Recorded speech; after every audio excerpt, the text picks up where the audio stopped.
1968 ခုနှစ်မြန်မာနိုင်ငံတရားစီရင်ထုံးစာမျက်နှာနံပါတ်909ဒေါ်တန်းတန်း Appellant vs.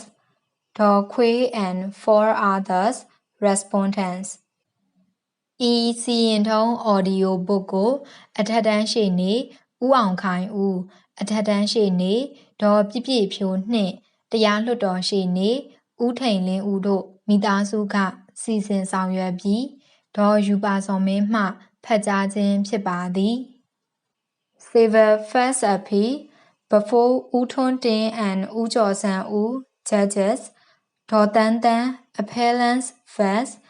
ဒေါ်ခွေး and 4 others respondents Limitation Act Section 10 The exclusion of implying trust or such trust as the law would infer merely from the existence of particular facts or fiduciary relations. The landed property in suit originally belonged to one U Thong U who died about 49 years ago. He had 3 daughters who predeceased him. His eldest daughter Mary U Maungji, who on the death of his wife contemplated a second marriage and was alleged to have entrusted the jointly inherited property of his children to the appellants and Daw Mama Lee in a suit for possession by the respondents. Hell, the language of Section 10 of the limitation is framed so as to exclude implying trust or such trust as the law would infer merely from the existence of particular facts or fiduciary relations. It is therefore held that there was no trust as contemplated by law, and as such neither Daw Mama Lee nor her nephew U Ng, for that matter, was a trustee in respect of the suit property, and that Section 10 of the Limitation Act does not apply. Kirodi Mani Dosi vs. Doga Mani Dosi and others ILR 4 Kill 455 Mathaimei vs. Upo King ILR 3 Run 206 Descendants Lesmandas Guja and others vs. Godavari Bai Barada Govindas Guja and others ILR 1937 Boom 636 refer to Ula Nyon for the appellant, U Nyon Myai for the respondents, U Jiao Zhan U, Judge. This is an appeal against the judgment and decree of the District Court of Pakokku sitting at Ningqian, giving the plaintiff respondents a freehold town land in Pakokku being holding numbered 14 of 1960-1961 in block number 6, Myoma Alebai plot number 58, Lamaji Road, measuring 0.09 of an acre, with 2-story brick building standing thereon, as proof for which proportionate costs against the defendants in the suit for possession of the suit property.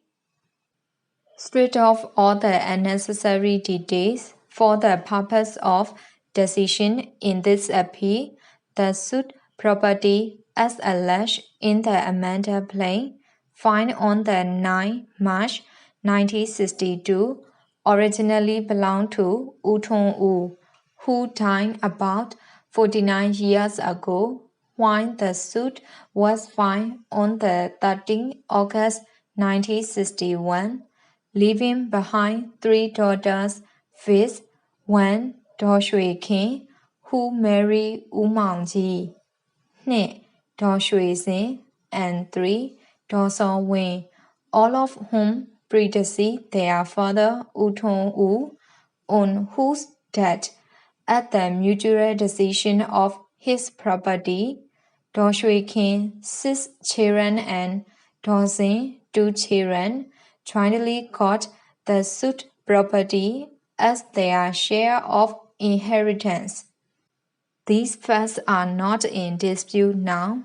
U Maungji, on the death of his wife, Daw Shwe Kin, in contemplation of the second marriage, entrusts his 6 children who were minors then, and their jointly inherited properties from U Thong U, with his elder spinster sister, Daw Mama Lee, who was alleged to have acted as the natural guardian of his 6 children and of their properties, with the exception of Daw KHWE, the first plaintiff respondent.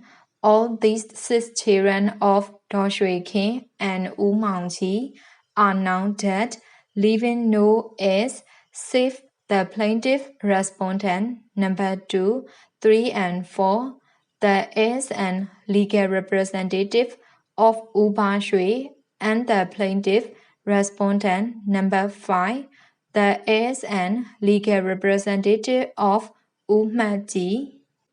U Ba Shwe also had 2 more children besides the plaintiff respondents number 2, 3, and 4, but as they were not willing to be impleaded as plaintiff, they were added as defendants number 2 and 3 in the suit.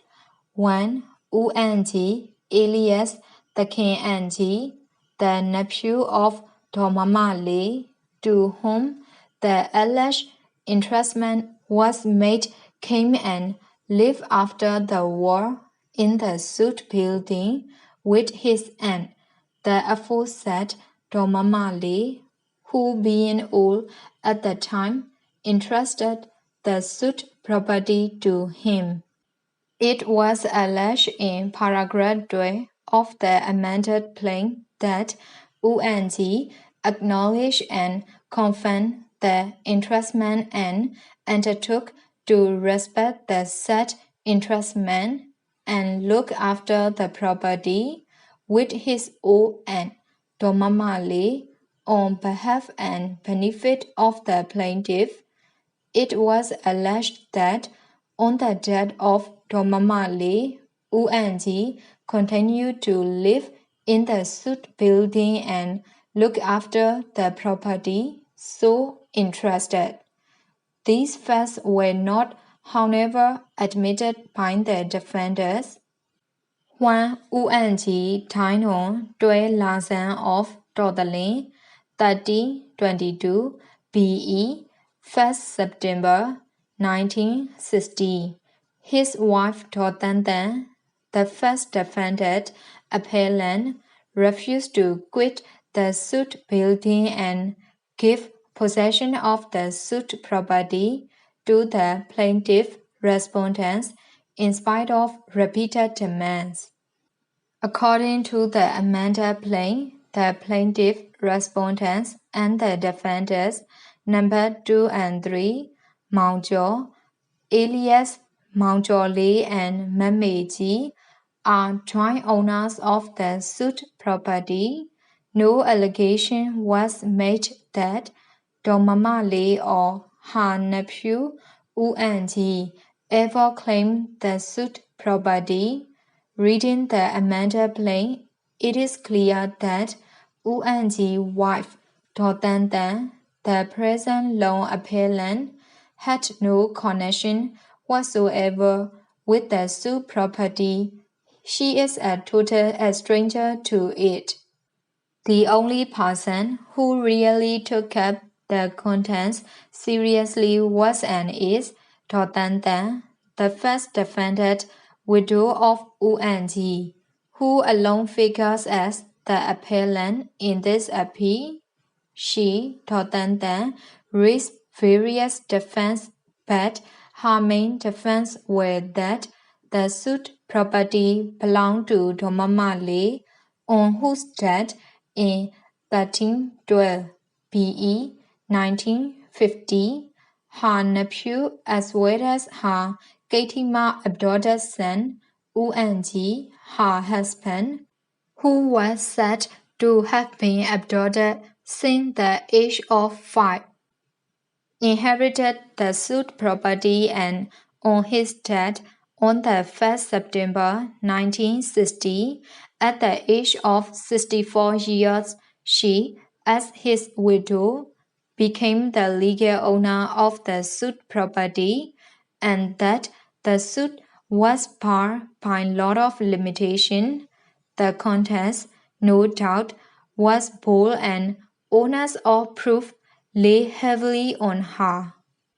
The plaintiff respondents in their replication denied the alleged abduction of UNG by Burma Law and in support find a printed invitation card as Exhibit C issued by UNG and his real mother Dormi Law requesting to attend their gathering on 15 Lazan of Tasalmon 1309 BE 28 October 1947, that is, long before the death of Burma Law, who died only in the year 1312 BE 1950.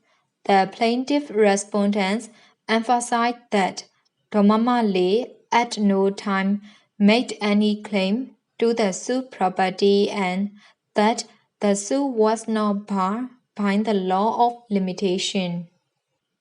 On the pleadings, the trial court framed no less than 11 issues and, after hearing, passed a decree for possession of the suit property, land and building in favor of the plaintiff respondent, with proportionate costs on the grounds inter alia that UNG was not the KHWE adopted son of Burma Law and the suit was not barred under Section 10 of the Limitation Act, as Burma Law and not UNG was in trust of the suit property until her death in 1950.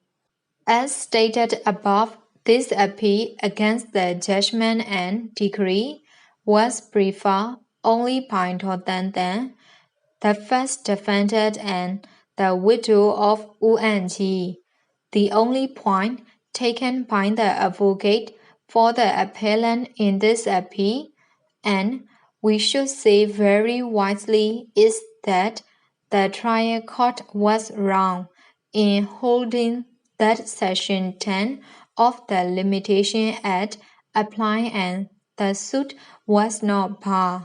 We agree that Section 10 does not apply at all. The marginal note of the section refers to express trustee only and their representative on the authority of Kirodimani Dosi, Fest, Dokamani Dosi and others, when, where God, CJ, expressed that the language of the section is specially framed so as to exclude implied trust or such trust as the law would infer merely from the existence of particular facts or fiduciary relations. We must hold that there was no trust as contemplated by law, and as such neither Burma Law nor her nephew UNG, for that matter, was a trustee in respect of the suit property. In the similar circumstances, it was held in Matai May vs.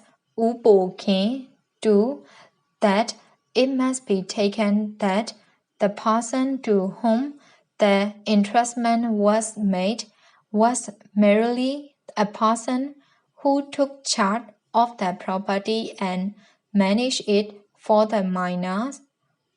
Quasi-trustee do not come under Section 10 of the Limitation Act, the word vest implies legal ownership. The submission of the advocate for the appellant that Section 10 has no application to the suit amounts to acceptance of the fact that neither Domamale nor UNG was the legal owner of the suit property. A constructive trust is not a trust as contemplated by Section 10, but it is an obligation in the nature of trust. Section 3 of the Trust Act 1882 defines trust as follows. A trust is an obligation annexed to the ownership of property and arising out of a confidence reposed in and accepted by the owner, or declared and accepted by him, for the benefit of another or of another and the owner. But it is clear under Section 7 of the Act that a minor cannot create a trust. The plaintiff respondent case is not trust, but entrustment by Umaoji of the suit property of which they were the owners, having inherited from their grandfather Utong to Domamale, who in turn entrusted to UNG. Neither Umaoji nor Domamale nor even UNG was their legal or certificated guardian, enabling them to create a trust for them. In Kisandas, Lesmandas, Guja and others, first Godavari by Bharata, Govindas, Guja and others, 3, which follow Mathaime Vest, Upokin 2, and was a much stronger case than the present case now under consideration. It was held that even a certificated guardian under the Guardians and Wards Act 1890 is not a trustee in whom the property is vested for a specific purpose within the meaning of Section 10 of the Limitation Act. There is no vesting section in the Guardians and Wards Act. The scheme of the Act shows that a guardian is regarded as a next friend with the liability analogous to that of a trustee. The point that arises for our consideration under issue number 10, therefore, is whether the suit is barred under any other provisions of the law of limitation. If Section 10 of the Act is not applicable at all, the suit undoubtedly was not free from difficulties, but the advocate for the appellant has narrowed down the issues and confined his able advocacy only to the point of law raised. Thus, the appeal becomes less difficult.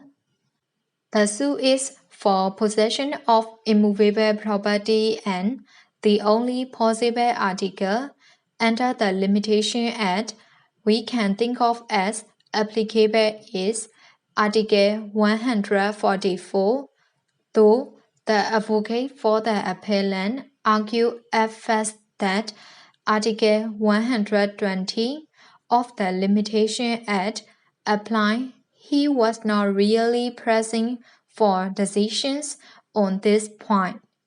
The suit is not for accounts.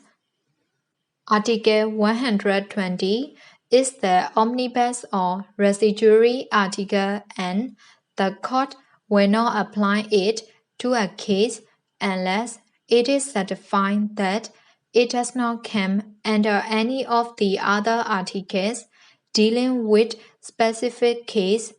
Article 144 is specific and relates to suits for possession of immovable property. It applies to cases where the plaintiffs are out of possession and seek to recover it, and the defense is one of adverse possession. The advocate for the appellant concedes that if Article 120 is not applicable, then this Article 144 must be applied. The advocate for the appellant considered that if Article 120 is not applicable, then this Article 144 must be applied. The advocate for the respondents also relies on Article 144. The point to be considered, therefore, is when did the possession of the defendant appellant become adverse to the plaintiff respondents.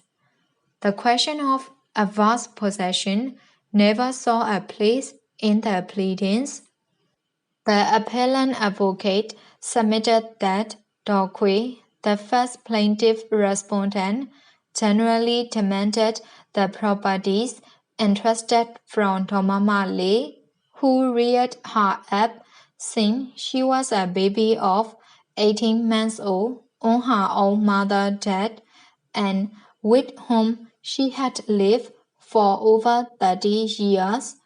When she got married at the age of 30 years, that is about 70 years before the filing of the suit, which was clearly beyond the period allowed by Article 144 of the Limitation Act, KHWE deposed that Mama Lee told her she would hand over all the properties to all who were entitled to and even give her a diamond bracelet worth about 3,000 at the time. But before she could hand over, she died in 1312 BE 1950. It will be seen that Mama Lee never made any claim to the suit property. She was merely holding the property for KHWE and other co-owners.